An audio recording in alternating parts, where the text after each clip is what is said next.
इसको अक्टूबर के जो अंतिम पखवाड़ा है और नवंबर के जो है पहला सप्ताह जो है वहाँ तक इसको किसान भाई को लगा देना चाहिए। जोधपुर राजगिरा 2 है वो 13 से 15 क्विंटल प्रति हेक्टेयर इसकी जो उपज है, तो 100 से 200 रुपए केजी जो है इसकी बीज बिकते हैं।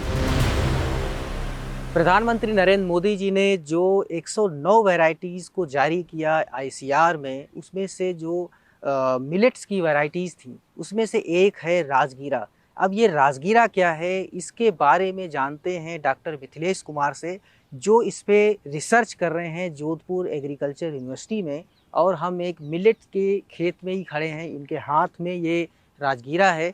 इसके बारे में इनसे हम जानते हैं कि ये राजगीरा है क्या, किसान कैसे खेती कर सकते हैं।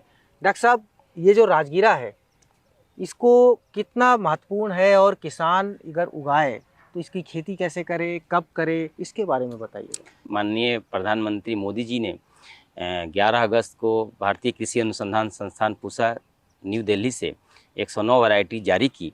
उसमें से 61 अलग अलग क्रॉप्स के थे, जिसमें से 34 आपको जो फील्ड क्रॉप्स और आपका 27 जो है वो आपको बागायती या हॉर्टिकल्चरल क्रॉप्स थे।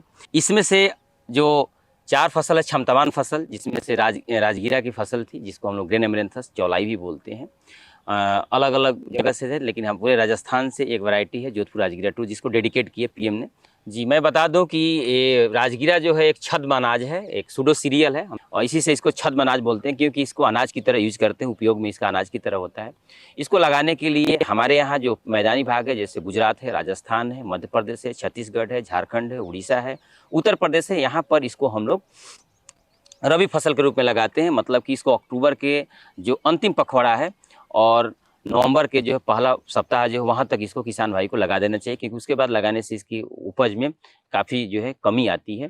तो इसको अगर वैरायटी को अगर लगा रहे हैं तो इसमें एक तो क्लाइमेट रिजिलियंट की प्रॉपर्टी है। इसमें आजकल जानते हैं जलवायु अनुकूलन हो रहा है, जलवायु परिवर्तन हो रहा है, जिसके लिए हमारे पास जो है जलवायु अनुकूलन जो है खेती होनी चाहिए, टिकाऊ खेती होना चाहिए, और उसके साथ साथ खाद्य सुरक्षा के साथ साथ पोषण सुरक्षा भी होना चाहिए। जो कि इसके अंदर प्रोटीन अगर देखा जाए तो प्रोटीन के अंदर जो एमाइनो एसिड हो बैलेंस है, और उस बैलेंस एमाइनो एसिड के चलते इसमें जो हमारे अंदर हिडन हंगर है, कुपोषण का जो बीमारियां होती है, उसे काफ़ी हद तक इसको कम किया जा सकता है।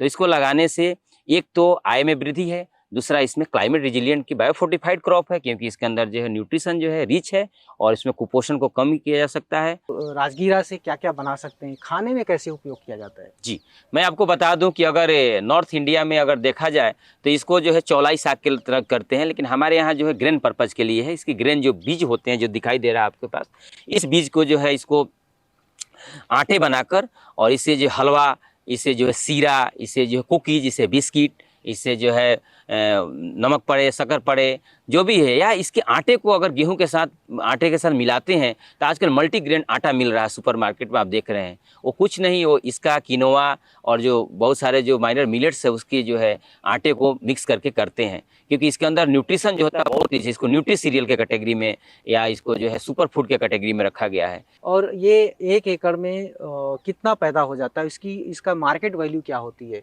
किस हिसाब से मैं बता दूं कि यहाँ पर इसको बीज को जैसे उपवास और इसके रूप में यूज करते हैं, व्रत में लोग खाते हैं इसको। और इसको एक अगर हेक्टेयर की बात करते हैं, जैसे मैंने आपको बताया कि हमारे यहाँ की जोधपुर राजगिरा 2 है वो 13 से 15 क्विंटल प्रति हेक्टेयर इसकी जो उपज है। तो अगर मान लेते हैं, अगर हमेशा अगर देखा जाए तो 100 से 200 रुपए केजी जो है इसकी बीज जो है, जैसे हमारे मिलेट्स के जो बीज होते हैं, जैसे रागी हो गया, कांगनी हो गया, इसके बीज जैसे बिकते हैं, इसके भी बीज जो है उसी प्राइस के बिकते हैं। कभी कभी तो मार्केट में 400-500 रुपए केजी जो है किनोवा के आटे की तरह इसका बिकता है, क्योंकि ये बहुत ही मतलब इसका सीमित मतलब क्षेत्र में इसकी खेती होती है, उपलब्धता बहुत कम है। ये राजगीरा के बारे में बता रहे थे डॉक्टर मिथिलेश कुमार, जिन्होंने 4 वैरायटीज़ पे काम किया है जो केंद्रीय समिति से जारी हो चुकी हैं। ये किसानों के लिए काफ़ी फ़ायदेमंद है। अगर आप अधिक जानकारी चाहते हैं तो जोधपुर यूनिवर्सिटी से संपर्क कर सकते हैं। इनकी वैरायटीज़ के बारे में, इनके कैसे उपयोग किया जाए, कैसे बोया जाए, कैसे इसका देखभाल की जाए, ये सारी चीज़ें आपको यहाँ से जानकारी मिल सकती है। मनीष मिश्रा, गाँव जंक्शन।